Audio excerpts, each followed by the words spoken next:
The night before our wedding, she was getting wasted at a bar, and I went to pick her up. As I passed the door to her private room, I heard someone congratulate her. "Congrats, Professor Hale. After an 8-year run with Edward, it's about time you two finally made it official." Edward, a name I'd never heard before. "And I'm Leo." Tomorrow was the day Eliza Hale and I were supposed to get married. The invitations had gone out a week ago, and our guests were already checked into the hotel. But Eliza was gone. I didn't think much of it, maybe she was just out with friends. I tried calling her a few times, but the calls went straight to voicemail. I started to worry but kept trying to calm myself down. She'd call me back when she was free. That was the unspoken understanding we had. She hated being disturbed when she was busy and wouldn't answer anyone's phone calls. It was just how she was. While I waited, all I could do was call the wedding planner to confirm the details for the next day. The tux, the schedule, all the little procedures to make sure nothing went wrong. I waited like that until 2 in the morning, when a call from Eliza's phone finally came through. But it wasn't her. It was one of her friends, someone I'd never met. I got the address of the bar from her. It was pretty far. I was too scared to grab a rideshare that late, so I had to work up the courage to drive there myself from the garage. I'd only had my license for less than a month, so I was still a terrible driver. I fumbled my way through the drive, turning a 1-hour trip into 2, but I finally made it. This was the first time in my life I'd ever been to a place like this. Eliza never allowed me to go to bars. I was 18 then, and she was 26. I didn't argue. Eliza was 8 years older than me. I figured she must know what she was talking about. When I got to the door of the private room, I could hear the commotion inside. It was so loud. Because I'd been sick my whole life, I couldn't be in crowded places. I wasn't used to noisy environments, but Eliza seemed to love these kinds of spots. Whenever I called and asked where she was, she'd always tease me in a low voice, "Drinking. What? Not even married yet and you're already trying to keep tabs on me." Back then, her words would make me blush so hard I'd want to hang up immediately. "It's nothing. Just get home early. Don't drink too much." She'd laugh softly. Whatever you say." Eliza's voice always had this captivating, sultry quality. Her voice was special, melodic. It was the most beautiful sound I'd ever heard. Being in a bar for the first time didn't seem as scary as I'd imagined. I felt like I finally had the courage to get closer to Eliza's world. Maybe after we got married, she'd introduce me to her friends, and I'd have time to learn more about her hobbies and interests. So I bundled myself up, took a deep breath, and prepared to push the door open to find her. But then I heard someone congratulating her on her upcoming wedding. "Congrats to Professor Hale for finally leaving the single life behind. After 8 years with Edward, it's about time you two made it official." In that instant, I froze. A sharp, tearing pain shot through my heart, leaving me breathless. That unfamiliar name echoed in my mind. Who was Edward? Before I could process it, laughter erupted from inside the room. "Don't be ridiculous. The great Professor Hale's fiancé isn't Edward. I think he's some young kid named Leo. The professor's got it made." "Huh? Such a young boyfriend. I heard he's a real genius from State U. The kid's got a bright future. I also heard she's really protective of him. Sounds like they're madly in love. I'm so jealous. When will I get a handsome, rich girlfriend?" Hearing my name, I instinctively glanced at the door. Then I heard Eliza's dismissive laugh. "Love? What's love got to do with it? I'm just looking after a kid brother. He wants to get married, so we'll get married." I couldn't bear to hear any more. I just wanted to slip away quietly. But the friend who had called me to come pick Eliza up suddenly texted me. "Almost here? Eliza's completely wasted." Her friend called again, but I didn't have the nerve to answer. Just then, the door to the room swung open from the inside. A tall, striking woman I didn't recognize walked out. I jumped, looking at her and pulling my collar up to hide my face even more. She looked startled when she saw me. I knew I must have looked strange. No one else was bundled up like me. Because of my extreme fear of contact with people, it was the only way I could feel a sliver of security. She noticed the missed call lighting up my phone screen. Understanding dawned on her. You're Eliza's boyfriend, Leo?" I nodded. my voice barely a whisper. Yeah. I'm here to pick her up. The woman smiled and introduced herself. I'm Jenny, Eliza's friend. I'll take you to her. I thanked her. Jenny looked at me hesitantly. But are you afraid to go in? You don't look like you come to these places often. I could just drag her out for you if you want. I shook my head. I can do it. It's fine. Let's go in. I followed Jenny inside, and a dozen curious eyes turned to me. Jenny, who's this? He's gorgeous. Never seen him before. Your boyfriend? Shut up, Jenny snapped impatiently. Can't you people keep your mouths shut even when you're drinking? The group kept staring at me, sizing me up. Well, who is he then? If he's not your boyfriend, is he? If I had a boyfriend like that, I'd be smiling in my sleep. Jenny shot them a glare. He's Eliza's boyfriend. Stop scaring him. Why are you all staring? Jenny's words made my hand tremble. She rubbed the back of her neck awkwardly and looked at me. Eliza's over there. You can go to her. The room was filled with thick smoke that made it hard to breathe. I fought back the discomfort and, through the haze, I gradually made out Eliza sitting in a corner. She was sitting there quietly, as if she'd fallen asleep. When she heard the others teasing, she seemed to just frown and glance in my direction. More than a dozen empty bottles were on the table next to her. She clearly had a lot to drink. I walked over, wanting to help her up. Eliza, stop drinking. Let's go home. The moment I touched her arm, she started to laugh. I had rarely seen Eliza smile like that, completely free of her usual cool, reserved demeanor. Edward, you're here? She asked, her eyes hazy as she looked at me, calling me by the wrong name. In that instant, I understood. So Eliza could smile like that, just not for me. With Jenny's help, I managed to get Eliza into the car. By the time I started the car and drove off, the sky was already starting to lighten. In just a few more hours, it would be our wedding day. The anticipation didn't seem so important anymore. The city lights flickered past, but not a single one was shining for me. If I hadn't found out about Edward, I might have been kept in the dark forever. I never knew that Eliza was hiding someone in her heart. I thought about a lot of things on that drive. It had never crossed my mind that Eliza and I wouldn't get married. I've known Eliza since we were kids. She was 8 years older than me. When I was 6, she was 14. My mother brought her home. Eliza was the orphan daughter of my mother's best friend from the service.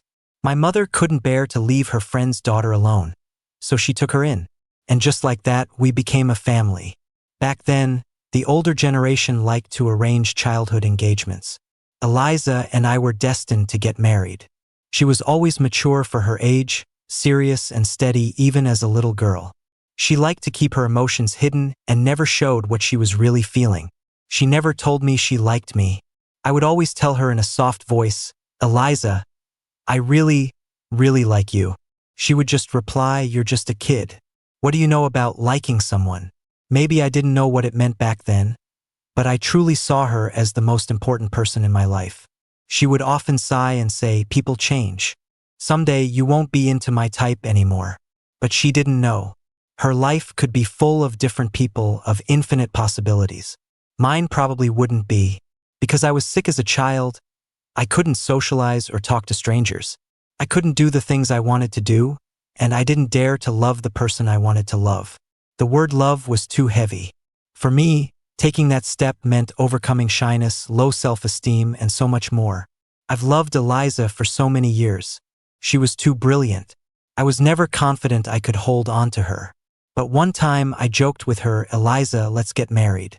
I didn't know she was in love with someone else then. I didn't have much hope when I said it. Because our marriage was arranged when we were kids, I had reached the age of 22. She was 30, and our families were starting to pressure her, asking when we were going to make things official. So I tried joking with her. Let's get married. Then no one will bother you anymore. I never expected her to agree so easily. I was so happy at that moment. I didn't even notice the flicker of self-deprecation on her lips. So you really want to marry me? Huh? Fine, you got it. I thought she was just teasing me, and I didn't think about whether the joke was masking a deeper unwillingness. Thinking back now, she agreed so easily only out of a sense of duty. I just pretended it was love, ignoring the fact that duty isn't love. I had asked her if she liked me, but I forgot to ask her if she loved me. Took all my strength to get Eliza onto the bed. She was so tall, she took up the whole thing. I cleaned her up, covered her with a blanket, and sat by the bed, watching her for a long time. In her sleep, she was still murmuring his name. Edward. It's a name that really makes you jealous. Even their names sounded perfect together. Eliza, maybe we should just not get married. Why would you marry me if you love someone else? You have no idea how cruel you've been. I whispered the words. Tears started to fall against my will. Even though I knew the sleeping Eliza wouldn't answer me, I still wanted to let her go. She had taken care of me for so many years while I was sick. That was enough. The debt she owed our family was long paid. She didn't need to sacrifice her entire life for me. There was resentment, yes, but I couldn't bring myself to hate her. This time, I won't blame you. Let's just end it here. Daylight broke, and Eliza finally stirred. The hangover from last night made her pinch the bridge of her nose in pain. Seeing me sitting by the bed, her face showed a moment of confusion. Then, as if remembering something, she propped herself up. Leo, why are you still here? Isn't today our wedding? I remained silent, just watching her, waiting for her to confess, waiting for her to admit she didn't love me, waiting for her to say she didn't want to get married. I needed to learn how to let go. Maybe my stare made her feel guilty, because Eliza looked at me apologetically. Leo, I'm sorry. I got a little too happy last night and drank too much with my friends. It won't happen again. Were you really drinking because you were happy? I replied coolly, putting extra emphasis on those two words. A flicker of panic crossed Eliza's face, but she avoided talking about why she got drunk. Looks like you're going to keep me on a tight leash from now on. I'm scared I won't drink again. Okay? Just forgive me this once. She was still teasing me with that same confident, in control attitude, but only I noticed the fleeting bitterness at the corner of her mouth. I guess I had to be the one to say it. Eliza, let's not get married. I had practiced it in my head countless times, so the words came out effortlessly. What do you mean? Eliza rushed over and grabbed my arm. Her grip so tight only I could feel it. Say that again. My own anger started to rise, and I forcefully shook her hand off me. I raised my voice. If you don't want to get married, why are you forcing yourself? You love someone else, so why are you marrying me? Am I that easy to fool? If I hadn't asked, were you planning on lying to me forever? Eliza tried to explain frantically. Leo, what have you heard? Who told you? Who said I don't want to get married? You have no idea how much I've been looking forward to this day. I've been going crazy waiting for it. For a second, I felt like I didn't even know her anymore. If I hadn't found out, would she have really gone through with it and married me? Unable to let go of someone else while pretending to love me. I forced back the ache in my heart and asked her, is that so? Then who is Edward? I had shattered the peace she had been trying so hard to maintain. Sure enough, when I asked about him, Eliza's tone was no longer so firm. How do you know about him? I could see how important he was to her. When Eliza heard his name, her eyes held a tenderness and bitterness she herself didn't seem to notice. It looked like I was the one standing in the way of her happiness, forcing her to marry me out of duty. I had really put her in a tough spot. Leo, it's over between him and me. The person I love now is you. Please believe me. I couldn't believe that even now, Eliza still wanted me to trust her. Leo, if you're willing, we can go get married right now. I'll never see Edward again. Leo, please don't leave me. She stepped forward, trying to take my hand. I pulled away just in time. But now I'm not willing anymore. I'm not willing anymore, Eliza. If you had just told me sooner, I wouldn't have clung to you like this. Why didn't you tell me? I heard my own voice ask her. The chance I had longed for was right in front of me, but it felt strange and terrifying. Before, I wanted to marry her more than anything. She was the kindest person in the world to me, but now she was also the one who hurt me the most. Leo, I'm sorry. I didn't want to hear any more of her excuses. I didn't need them. None of it mattered anymore. I don't want to make things hard for you, and I don't want to make them hard for myself. I've already had the wedding canceled. I'll explain things to our families myself. The marriage is off. I closed the door to the room and fled like a coward. The light I had chased for so long had become a fading memory in the vast sea of people. I ran out onto the street, into the flowing crowd, and the tears I'd been holding back finally fell. I was slowly starting to realize that what I loved was the light I saw in her eyes when we first met. And she had never once said she loved me. I had never seen a trace of joy in her eyes. I told myself it was time to let go. After being lied to for so many years, the person I wanted to meet most was Edward. And the only people who knew about him were Eliza's friends. I only knew Jenny. The next day, I went to find her, hoping she could arrange a meeting between Edward and me. Jenny looked at me with an expression of pity. "Are you sure you want to see him?" I could tell her expression was one of sympathy, but I nodded anyway. "Yes, I want to see him one last time." I wanted to know what the man Eliza had protected for 8 years, the man who could make her happy, was like. I was tired of chasing Eliza for so many years. I wanted to close this chapter of my past. No one understands what it's like to be deceived by the person closest to you better than I do. With Jenny's help, I finally met Edward at a coffee shop. The name that only existed in her sleepy murmurs. He didn't seem surprised to see me. His expression was arrogant, the kind of confidence that comes from being spoiled. "What do you want? How long were you and Eliza together?" I asked him. He didn't shy away from it. 8 years. 8 years. Such a long time. That was when I was 18, the time I confessed to Eliza and she gently rejected me. "You're just a kid. What do you know about liking someone?" Thinking back now, I was such a fool. Perhaps seeing how pale I looked, Edward seemed even more pleased with himself. "What's wrong? Jealous?"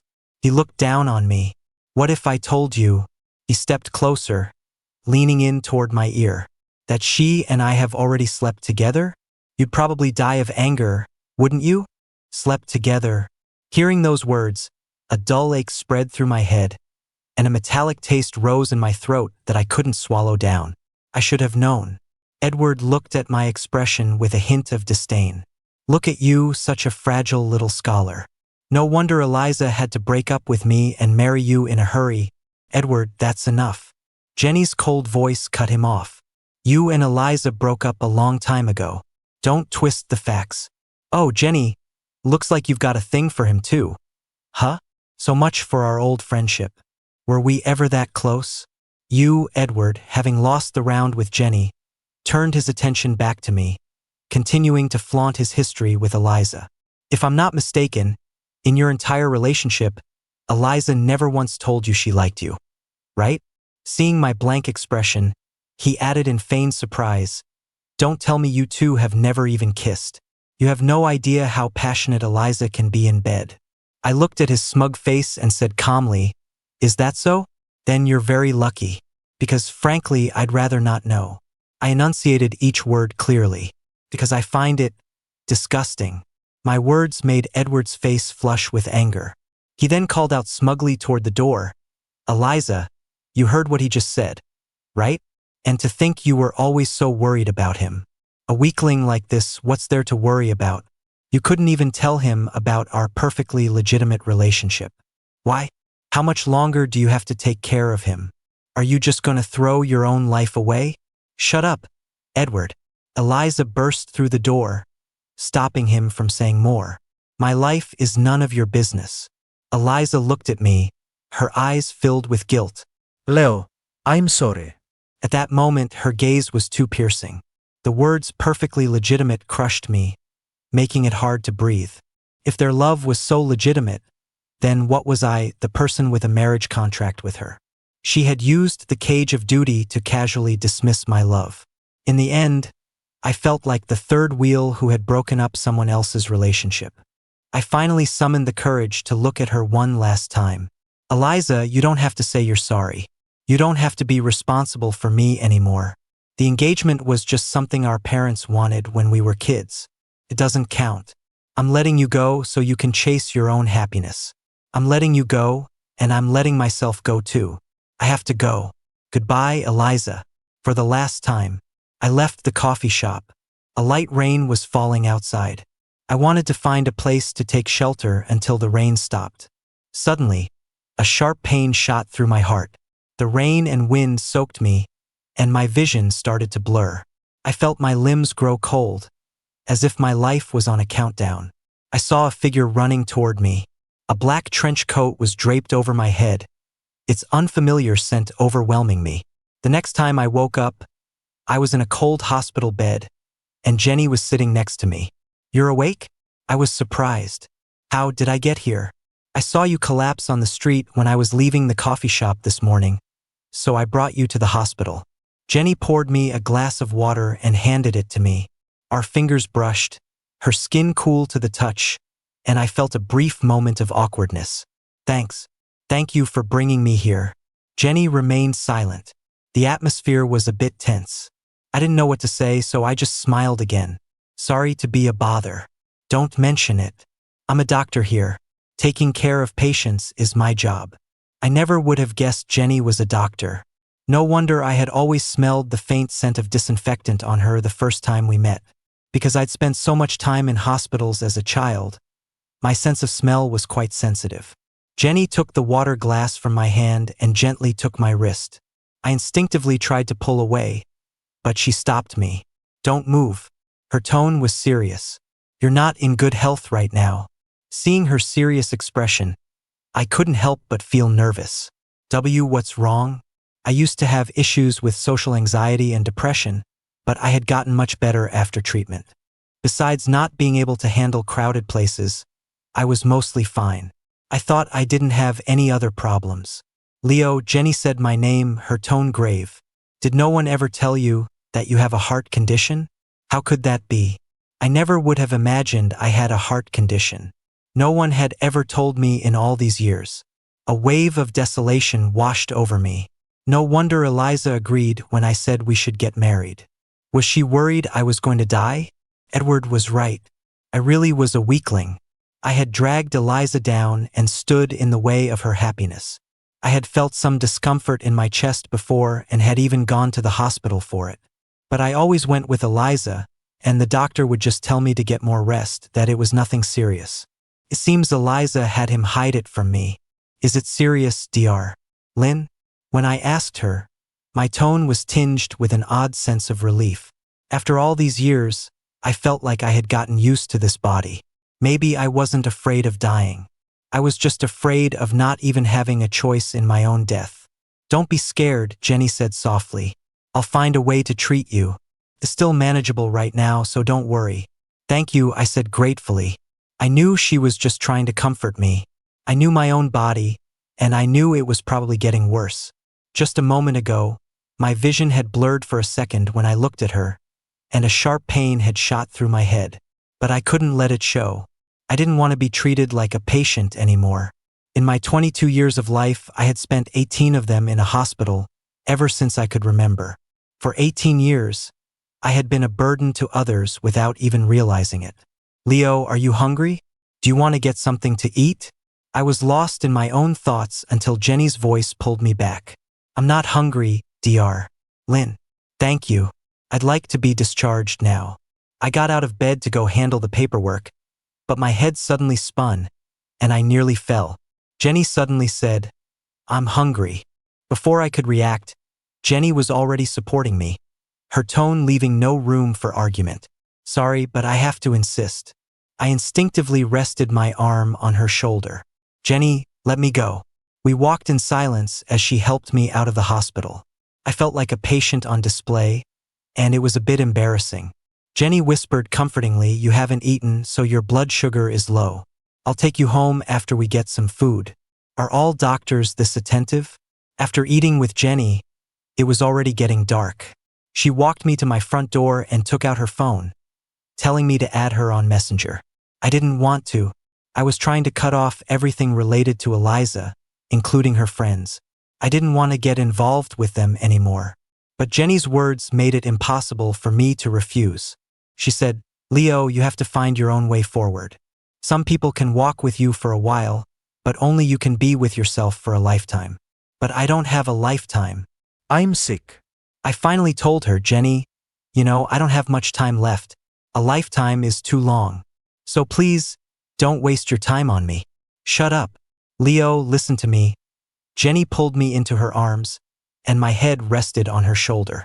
I could hear the deep rumble of her voice from her chest, as if she could read my mind. You have never been a burden to anyone. Trust me, you're gonna get better. I'm your doctor. I will help you. In that moment, the tears came like a flood, as if I was trying to cry out all the grievances of the past years to this person I barely knew. I don't know how long I cried. I just remember the streetlights flickering on and off, and her saying, "Let's work on this together." Okay. Leo? I didn't answer. Believing in someone was becoming harder and harder for me. People you see every day can change. What about someone you've just met? I got home late. Standing in the yard, I heard a heated argument coming from inside the house. It was Eliza. And Edward. What was he doing here? A sense of foreboding washed over me. I remembered what Jenny had said. Leo, Edward is not a simple person. I don't know how long your sister has known him, but it certainly hasn't been 8 years like he claims. Some things might not be as simple as they seem. Edward, get out of my house right now. I don't want Leo to see you here. What's wrong? Scared? Afraid he'll leave you? Edward's voice was aggressive. I told him that you and I have slept together. Do you really think he'll stay with you after that? Get out.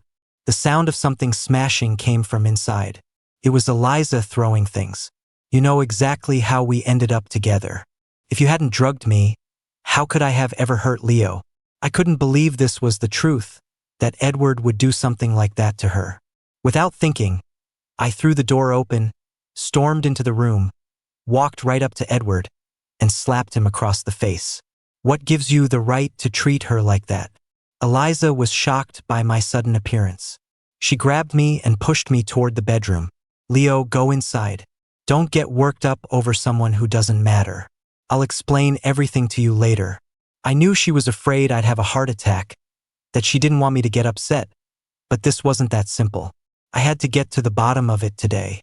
What was the truth that she had hidden from me for 8 years? The truth that made Edward so arrogant. I grabbed her arm. Let me go. I have something to ask him. I needed to know if the truth was something I could even handle. TSK, what a touching sibling bond. Edward clapped his hands, looking crazed. Leo, you're defending her like this. But do you even know what kind of person she is? Don't be a fool, Edward warned me. You and I are nothing but stand-ins for my sister, Ava. Hearing that, I thought it was absurd. Aren't you Edward? But I was wrong. Edward revealed a past I had completely forgotten. I am Edward, but my sister and I have different names. Do you know how she died? She died saving Eliza. My sister was the one she could never forget. Wasn't she, Eliza? Edward asked her. I saw the pain in her eyes and felt my own heart ache so much I could barely breathe. I remembered a night many years ago. It was raining heavily, and Eliza didn't come home all night. The family sent out search parties, and they found her unconscious by the river. After she woke up, the sister who used to tell me everything started keeping secrets. She didn't seem happy anymore. I never knew she had been shouldering so much, that she had gone through such dangerous things.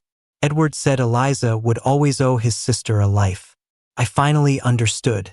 Her tolerance for Edward all came from the debt she felt toward his sister.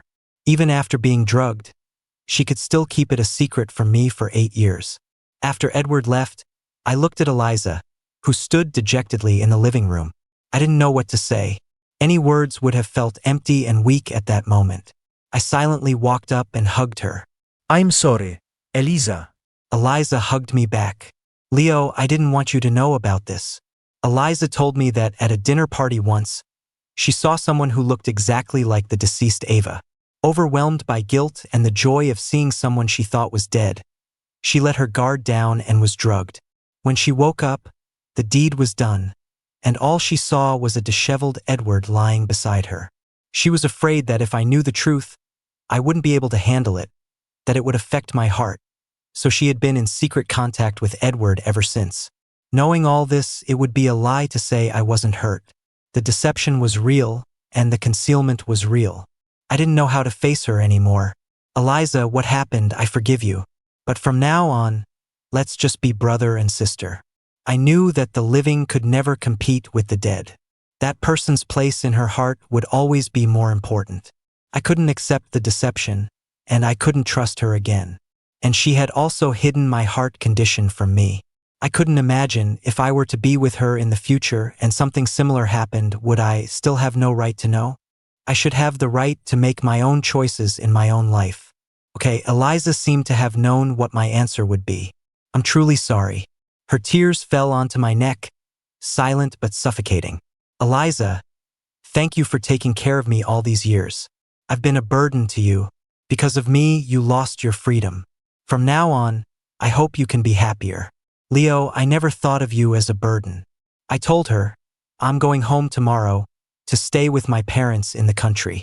After all, I didn't have much time left. I wanted to spend it with them just talking. Leo, can't you stay? I could feel Eliza's body tremble slightly. This is your home too. I could only manage a small smile. I'll come back to visit in the future. Don't go. I'm begging you. I was wrong. Eliza's voice was hoarse. She wanted me to stay, but I couldn't. I didn't know how to face everything. I couldn't trust anyone anymore. I'm sorry. In the end, I gently pushed her away and went upstairs to my room. The older you get, the more you understand that duty is not love. I opened my phone and saw several messages from Jenny. Did you get home safe, Leo? Don't forget to come in for a follow-up tomorrow. 10 in the morning. I'll be waiting. I hesitated for a long time but ultimately didn't reply. These past few days, the periods of blurred vision had been getting longer. I didn't think I could hold on for much longer. Treatment would only buy me a little more time. I shut off my phone, not wanting to see anything.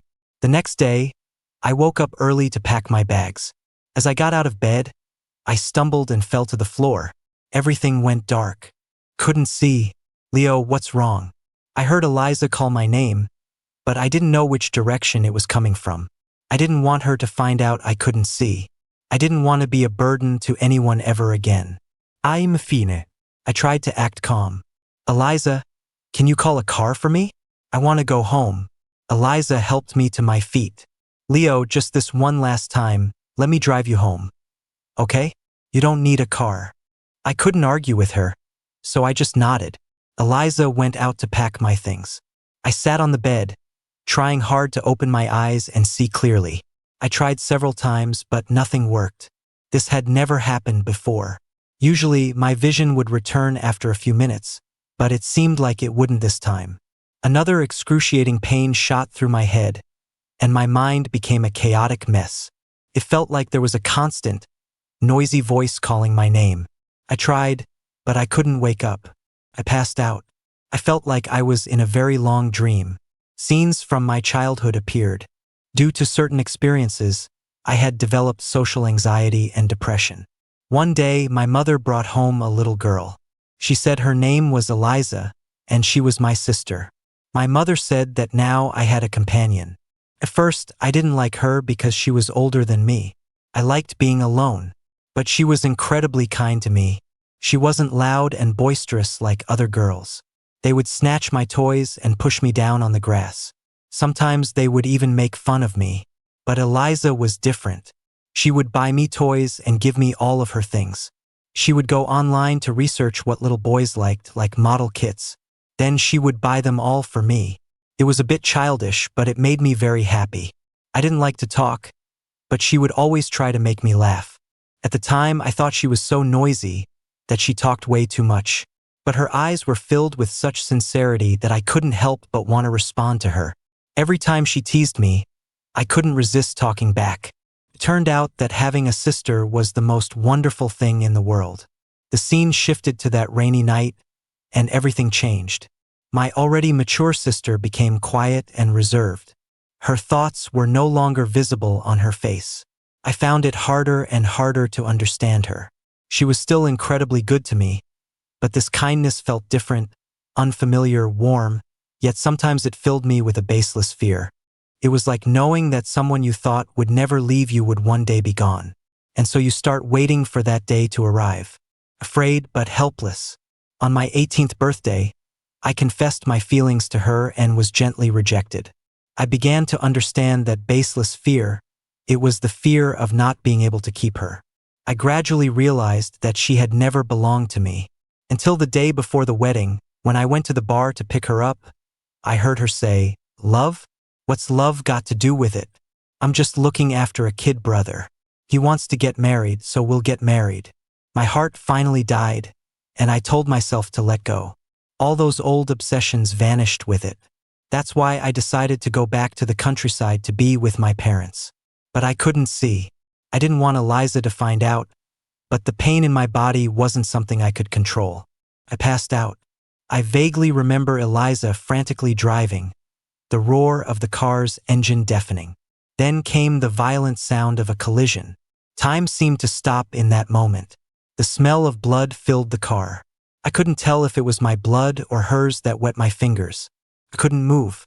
Tears streamed down my face, pooling in my ears. I couldn't wake up. It seemed like there were many voices outside calling for me. But I was trapped in this dream and didn't want to wake up. I heard a mechanical sound in my ear, like a clock counting down my life. I fell completely unconscious. I don't know how much time passed, but I heard someone call my name. "Leo, wake up. I have to go now." It was Eliza's voice. She was calling me. In a daze, I saw her figure, faint and dark. A baseless fear made me want to grab her. "Don't go, Eliza." But I couldn't catch her. The tears flowed uncontrollably. "Leo, don't cry. I'll always be with you." Her voice grew more and more distant, so far away that no matter how much I cried out, I couldn't keep her. I woke up struggling. She wasn't in the hospital room, only Jenny. "Leo, you're awake? Are you feeling uncomfortable anywhere?" "Jenny, where's Eliza?" I scrambled out of bed and grabbed her shirt. "Where's my sister? Where did she go? Wasn't she the one who brought me to the hospital?" "She was bringing you to the hospital when the car malfunctioned." And Jenny didn't answer, changing the subject instead. "Leo, you can't get worked up right now. Lie down first. I'll have a doctor check on you again." "Get away from me." My body, a tearing sensation from a wound, made me instinctively look down at myself. A long scar ran across my chest. The heart inside was now beating, alive. "Eliza, how could you be so foolish? Didn't I forgive you? Why did you do this? Did you want me to be indebted to you for the rest of my life? I have to see her, Jenny. Please, take me to see her. I'm begging you. Okay, don't cry. I'll take you." The wind scattered the cold gravel. I stood in the desolate cemetery, facing the irreversible. It turned out I had been unconscious for a long time. Everything had changed. My whole life, it seems, has been spent owing others. "Leo, don't be too sad. If Eliza were here, she wouldn't want to see you like this. You're the person she died to protect, so you have to live well. That's the only way to honor her. Live well." Those words are too heavy. Living on with Eliza's life, how long can I last? The day I was discharged, Jenny came to see me off. She handed me a letter. "Leo, your sister asked me to give this to you. If you ever need anything in the future, you can come find me." I took the letter from her hand, looking at the expression in her eyes, not knowing how to respond. That look, I've had it before. "Thank you, Dr. Lin. But now I think I'll just be alone. How far I'll go in this life? I'm not sure. I don't want to hold anyone else back." I boarded a plane to Paris and opened the letter on the flight. Eliza had said she wanted to take me to Paris to see the sights. She once said her dream was to become a painter, to paint whatever she liked. But now it's just me. In Paris, I became a painter. I paint the pictures she loved, and I sign them all Eliza Hale. The letter said, "Leo, if there is a next life, I want to meet you purely and cleanly, and paint only for you. Her dream, I have fulfilled it for her. But for us, there is no next life." Epilogue, Eliza's story, the day of the crash. The day I was going to take Leo home, his condition worsened. He wanted to go home, but I didn't want him to. I knew his vision would sometimes fail, and he hid it so well, not wanting me to find out. I could only pretend not to know. He said he had been a burden to me for so long, but he didn't know I loved being his burden. It was the driving force behind everything I did. I never told him about his condition because I didn't want him to worry. When I used to take him for checkups, I found out he had a heart condition. I worked tirelessly to find a suitable donor for him. The doctor said the patient had a right to know his condition. I asked him how long Leo had left. He said he would be fine into his 20s. I couldn't accept that. The boy I had protected so fiercely shouldn't have to suffer like this. He was only 18 then. He was just starting to emerge from the shadows of his past, becoming less withdrawn, his depression lifting. I was the person he trusted and relied on most. I couldn't bring myself to tell him that cruel truth. I had thought that, if possible, I would give him my heart. After getting tested, I found out we were a match. If he knew, he would never agree to it. He might even try to run away from me. I didn't dare tell him. While I searched for a suitable donor, the thought of giving him my own heart was always in the back of my mind. On his 18th birthday, I rejected his confession. I teased him, "You're just a kid. What do you know about liking someone? Maybe someday you won't be into my type anymore." Seeing the disappointment in his eyes, I had to fight the urge to go and hug him. If I couldn't be with him for long, it was better not to give him any hope from the start. I was afraid that when he reached his 20s, I still wouldn't have found a suitable heart for him. What would he do all alone after I was gone? So I had Jenny call him, asked him to pick me up, and deliberately said those harsh things, just wanting him to give up on me. But when he really did give up on me, I started to regret it. I had also thought about just throwing caution to the wind, living in the moment, and cherishing the time we had together. But then I met Edward at that dinner party. He had the same face as Ava. My childhood friend, not dead after all, had reappeared before me. In my relief, I let my guard down. Edward drugged me. I knew then that I was no longer worthy of Leo. Edward always hated me because of what happened to his sister. When we were kids, she drowned while saving me. It was a debt I could never repay. I didn't press charges against him, but he found out about Leo. He said he would tell Leo what happened between us, and I was terrified. Leo had a heart condition. I was so worried something would happen to him. So I was entangled with Edward for 8 years. He would make unreasonable demands. Over time, when I finally came to my senses, it seemed that Leo and I had reached a point of no return. I overlooked his strength, and I forgot his stubbornness. It wasn't until he said we weren't getting married that I realized what I had lost. I should have been more selfish. Maybe then the ending would have been different. My biggest regret is not telling him sooner. He deserved the right to choose his own path in life. On the way to the hospital, the car malfunctioned and collided with another vehicle. I threw myself over the unconscious Leo to protect him.